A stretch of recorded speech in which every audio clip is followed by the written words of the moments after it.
نار مجازی معنی کے لیے استعمال کیا ہے نا قرآن نے، کلما اوقدوا نارا للحرب، جب کبھی بھی انہوں نے آگ کو جلایا حرب کے لیے، اطفأها اللہ، اللہ نے اس کو بجھا دیا۔ ابراہیم رسول اللہ کے بارے میں کہتے ہیں، کیونکہ ابراہیم رسول اللہ کا واقعہ چل رہا ہے نا، ابھی بات چل رہی ہے، تو ابراہیم رسول اللہ کے بارے میں کہتے ہیں کہ ابراہیم رسول اللہ کو پکڑ کے آگ میں ڈال دیا۔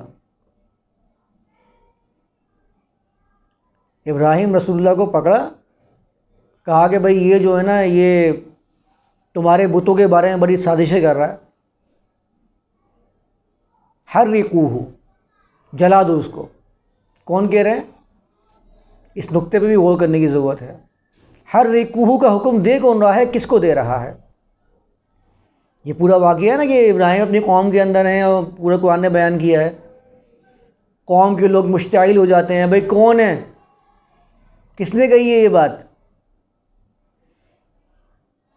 سمعنا فتن، ہم نے ایک چھوکرے کو سنا ہے۔ فتن چھوکرے کو کہتے ہیں، چھوٹی عمر کے بندے کو، 25 سال 30 سال کے لڑکے کو۔ ہم نے ایک چھوکرے کو سنا ہے، سمعنا فتن یذکرہم، وہ ان بتوں کے بارے میں کچھ باتیں تو کرتا تھا، لوگوں میں اس کی جو ہے وہ مخالفت کیا کرتا تھا۔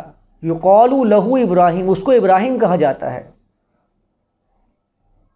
قالوا فأتوا به علی اعین الناس، انہوں نے کہا لے آؤ ذرا اس کو لوگوں کے سامنے۔ کون ہے یہ لوگ؟ لے آؤ ذرا اس کو لوگوں کے سامنے، دیکھتے ہیں اسے کیا کرتا ہے یہ۔ اعین الناس، جب لایا گیا تو کہتے ہیں اانت فعلت ھذا یا ابراہیم، ابراہیم تم نے کیا ہے یہ بتوں کے ساتھ؟ یہ پورا واقعہ قرآن نے 2-3 جگہ 2-3 مقام پہ اس کو بیان کیا ہے۔ میں انشاءاللہ اس کو مقام پہ بیان کروں گا پوری تفصیل سے۔ کون لوگ ہیں یہ؟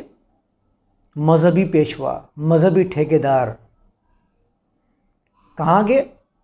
ان بتوں کے رکھوالے جن بتوں کے اوپر جو ہے وہ ابراہیم نے کارروائی کی تھی، جن کے خلاف ابراہیم کہتے تھے تم کیا کر رہے ہو، یہ تم کس سے مانگ رہے ہو، یہ نہ تمہاری سن سکتے ہیں نہ تمہیں جواب دے سکتے ہیں، اور تم جو ہے یہاں پر جو ان کے پیچھے لگے پڑے ہو۔ یہ پورا واقعہ قرآن نے بیان کیا ہے۔ تو یہ مذہبی پیشوا جو ہوتے ہیں نا، یہ کبھی بھی اپنے مذہبی جو معابد ہوتے ہیں ان پر آنچ نہیں آنے دیتے، کسی کو گھسنے نہیں دیتے وہاں پر، اور بلکہ جو اس کے خلاف بات کر رہا ہوتا ہے، اصلاح کی کوشش کر رہا ہوتا ہے، ان کے باطل نظریات کو بیان کر رہا ہوتا ہے لوگوں میں، اس کے خلاف لوگوں کو مشتعل کرتے ہیں، کہتے ہیں مارو اس کو۔ یہی آج ہو ہے نا، منابر سے، محراب سے، محارب سے، یہ سارے کام یہ چل رہے ہیں نا کہ فلاں شخص جو ہے وہ اس نے ایسی بات کہی ہے، جاؤ اس کو جو ہے ختم کر کے آؤ۔ پہلے لوگوں کے سامنے ہوتا تھا، اعین الناس ہوتا تھا، اب جو ہے وہ اسپیکر سے اور میڈیا کے ذریعے جو ہے اس کو لوگوں میں بیان کیا جاتا ہے۔ اعین الناس، لوگوں کے سامنے تو لے کر آؤ ذرا اس کو۔ مشتعل کر رہے ہیں لوگوں کو مذہبی پیشوا۔ ہمیشہ سے مذہبی پیشوائیت جو ہے نا، یہ سخت ترین مخالف رہی ہے انبیاء کی دعوت کی، کیونکہ انبیاء کی دعوت سے سب سے پہلی جو چوٹ پڑتی تھی وہ ان کے اوپر پڑتی تھی، کیونکہ یہ بڑے مطمئن کر کے رکھتے تھے، یہ کہتے تھے یہ جو بادشاہ ہے، یہ حاکم ہے، یہ ذل الہی ہے۔ فرعون کا لفظ کس لیے استعمال ہوا ہے؟ فارا کہتے ہیں کس کو ہیں؟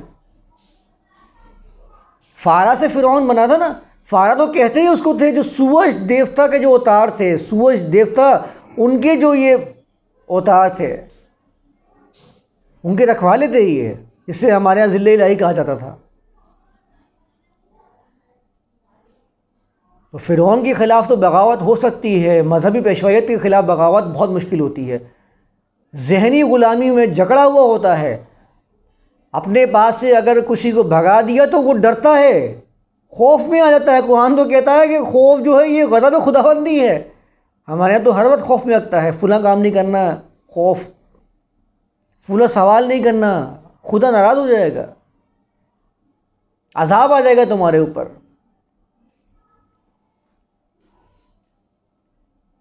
تو مذہبی پیشوائیت ہمیشہ اس طرح جکڑ کے رکھتی ہے۔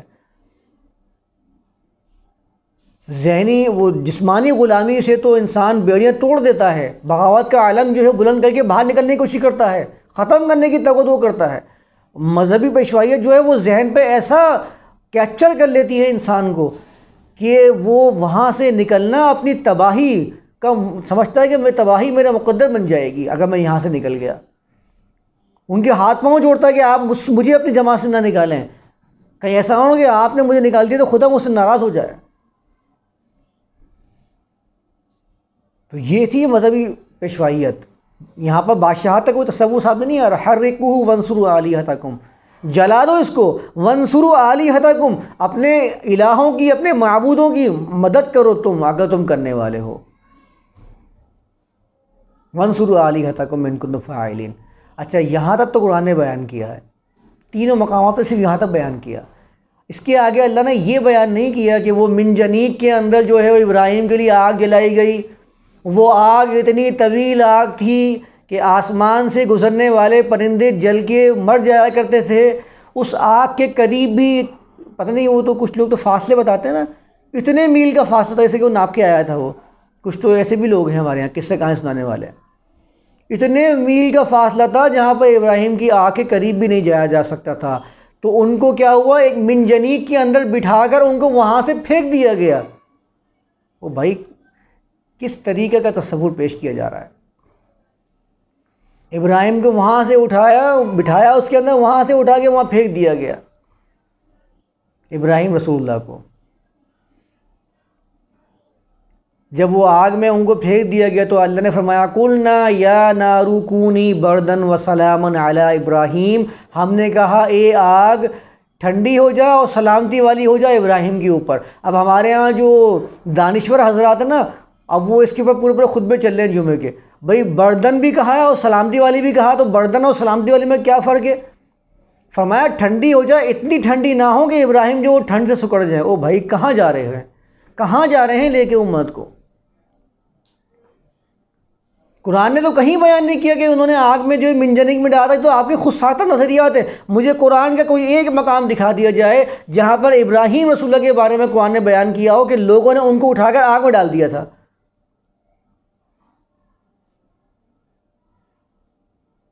پھر کہتے ہیں کہ ابراہیم رسول اللہ کو آگ میں ڈال دیا۔ اب اس کے اندر جو ہے صرف انسانیت کی کارروائیاں نہیں تھیں، بلکہ اس کے اندر پھر جو جانور بھی شامل ہو گئے۔ تو ایک جانور جو تھا وہ اس کے اوپر پانی لا کر ڈالا کرتا تھا، ایک پتہ نہیں کس کو ابابیل کا نام دے دیا، کسی چڑیا کا نام دے دیا، کس کا نام دے دیا۔ کہتے ہیں وہ پرندہ اپنی چونچ میں پانی بھر بھر کے لاتا تھا اور ابراہیم کی آگ پہ پانی ڈالا کرتا تھا۔ وہ آگ اتنی بڑی تھی، اس کی آگ، اس کی چونچ میں پانی کتنا آئے گا، لیکن وہ محنت کر رہا تھا تو اللہ نے اس کو اتنا بڑا اجر دیا ہے۔ اور ساتھ میں ایک گرگٹ تھا جو اپنی پھونکوں سے اس آگ کو بڑھایا کرتا تھا۔ تو گرگٹ کو مارا کرو، اب گرگٹ تو نظر نہیں آتا نا ہر جگہ، تو گرگٹ کا میچ کس سے ہو رہا ہے؟ اب گھر میں تو ظاہر سی بات ہے یہ ثواب تو سب کو حاصل کرنا ہے نا۔ اب گھر گھر کا بندہ، بچے، وہ ثواب کیسے حاصل کریں گے؟ وہ تو محروم رہ جائیں گے۔ چلو گرگٹ نہیں ہے، چھپکلی کو مارا کرو۔ اب چھپکلی کے فضائل چلنے بھائی، اب پوری امت جو چھپکلی مارنے پہ لگی ہوئی ہے، اس کے بھی درجے ہیں۔ جس نے پہلی ضرب میں مارا اس کو 30 نیکیاں ہیں، جس نے دوسری ضرب میں مارا اس کو 20 نیکیاں ہیں، اور جس نے تیسری ضرب میں مارا اس کو نیکیاں تو ہیں لیکن کوئی درجہ نہیں ہے اس کا۔ اب چھپکلی کے شکار جو امت مسلمہ کو امامت دی تھی انسانوں کی، وہ چھپکلی کے شکاری بنے ہوئے ہیں ثواب کمانے کے چکر میں۔ پتہ نہیں کہاں لے کے چلے گئے اس امت کو۔ تو گرگٹ جو ہے وہ اس کو آگ کو اپنی پھونک سے بڑھایا کرتا تھا۔ اچھا پھر یہ ہو گیا، ابراہیم رسول اللہ کو 40 دن تک جو ہے وہ آگ میں ڈال دیا۔ اس کے بعد کیا ہوا بھائی؟ کہا ابراہیم رسول اللہ جو ہے وہاں سے نکل کے واپس آ گئے۔ اچھا پھر وہاں سے ہجرت کر کے کہیں اور چلے گئے۔ او بھائی اگر مارنا ہی تھا، جلانا تھا، ختم کرنا تھا، تو بچ کے اگر آ گئے تھے آگ سے تو تلواریں نہیں تھیں ان کے پاس، نیزے نہیں تھے ان کے پاس، جا کے ختم کر دیتے۔ پوری قوم جو ہے وہ برسر پیکار تھی، ان کے مخالفت میں کھڑی ہوئی تھی۔ اگر کوئی بندہ کسی کو مارنا ہی ہوگا تو اگر وہ بچ کے آ جائے گا تو مارتے نہیں، اس کو بولتے ٹھیک ہے یار تم بچ کے آ گئے نا، تم کہیں اور چلے ہو، یہاں نہیں رہو۔ پتہ نہیں کس طریقے کا تصور پیش کیا ہے۔ ابراہیم رسول اللہ کے بارے میں قرآن نے فرمایا ہے کہ ابراہیم رسول اللہ اور لوط ان کے ساتھ موجود تھے، دونوں نے ہجرت کی تھی۔ دونوں ایک جگہ سے دوسری جگہ تشریف لے گئے تھے ہجرت کر کے. وہاں پیش کیا جا رہا ہے کہ ابراہیم رسول اللہ دنیا میں اکیلے ہیں, کوئی پوچھنے والا ہی نہیں ہے ان کو, سب جو ہے ان کے در پہ ہیں اور ان کے ماننے کے لیے لگے ہوئے ہیں. اور اٹھا کے جب ان کو آگ میں ڈالا, نہ تو وہ بیوی بچے ہیں, نہ کچھ ہے, نہ کوئی ان کے رشتہ دار ہے جو بولنے والا ہو, اٹھایا آگ میں پھینک دیا, آگ سے باہر آئے کہیں اور چلے گئے. قرآن نے کہیں بھی ایسا کوئی تصور پیش نہیں کیا. یہ سب کے سب روایات کے ذریعے اور کہانیاں جو ہے نا, جو کہانیوں کے دل دادا ہیں, ان کے جذبات کو تسکین پہنچانے کے لیے یہ سارے واقعات گھڑے گئے ہیں. اور لوگ سمجھتے ہیں شاید قرآن میں لکھا ہوا ہے کہ ابراہیم رسول کو آگ میں ڈالا گیا. کہیں نہیں لکھا ہوا قرآن میں, آپ اٹھا کے پڑھ لیجئے. جو بولتا ہے وہ جھوٹ بول رہا ہے, بدترین قسم کا جھوٹا, اللہ کا جھوٹ کر رہا ہے.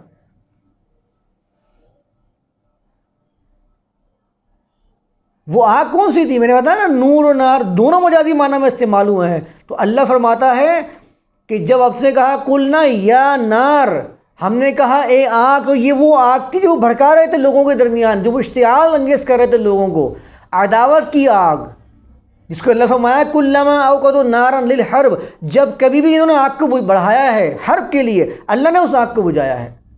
یہ وہ آگ تھی جو سینوں میں جلتی ہے, جس سے لوگ مشتعل ہوتے ہیں. مشتعل ہونے میں کیا ہوتا ہے؟ انسان گرم نہیں ہو جاتا, حرارت کتنی بڑھ جاتی ہے انسان کے اندر. انسان کے اندر بھی تو آگ ہے نا, ایک ٹیمپریچر اس کو بولتے ہیں ہم لوگ. 97 98 پہ رہے گا تو زندہ رہے گا, کم ہوتا رہے گا تو مر جائے گا. تو یہ تھی حقیقت اس واقعے کی جس کو قرآن نے بیان کیا ہے, اور تمثیلی بیان سے نار کا لفظ استعمال کیا ہے. ہم نے کہا سلامتی والی ہو جا اور ٹھنڈی ہو جا.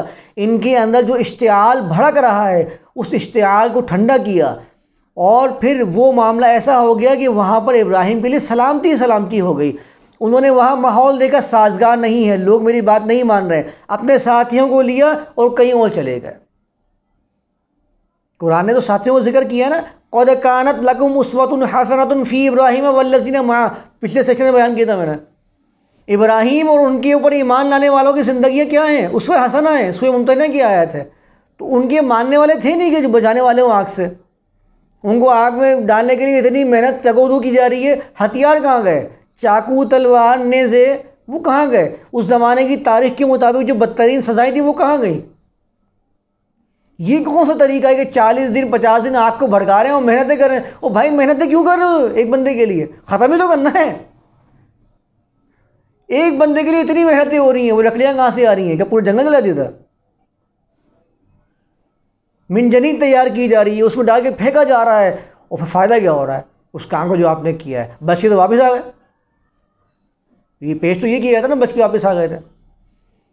تو یہ آگ جو بتائی جا رہی ہے قرآن کے اندر, یہ وہی آگ ہے جس کا میں یہاں ذکر کر رہا ہوں, عذاب النار. میٹافوریکلی بیان کیا ہے, مجازی بیان کیا ہے. وہ آگ جس سے انسان مشتعل ہوتا ہے اور لوگوں کو وہ ماننے کو تل جاتا ہے. آج بھی لوگ آگ بھڑکاتے ہیں نا, لوگ کہتے نہیں اس نے تو پورے گھر میں آگ لگا دی. ہمارے محاوروں میں استعمال ہوتا ہے, اس نے پورے خاندان میں آگ لگا دی, اس نے پورے معاشرے میں آگ لگائی ہوئی. اس کا مطلب یہ نہیں کہ وہ ماچس لے کھڑا ہوا آگ لگاتا رہا کچروں کے اندر. اس کا مطلب یہ ہے کہ معاشرے میں اشتعال انگیزی پیدا کر رہا ہے. لوگوں کے درمیان آگ لگانے کا مطلب کیا ہے؟ لوگوں کے درمیان عداوت اور بغض کو پیدا کر رہا ہے. اس کو کہتے ہیں آگ لگانا. قرآن نے اس کو ایسے ہی بیان کیا ہے, اور ہم پتہ نہیں کہاں اس کو دیو مالائی کہانیوں میں لے گئے, صرف یہ ثابت کرنے کے لیے کہ ابراہیم رسول اللہ ایک سپر نیچرل پاور کے حامل تھے.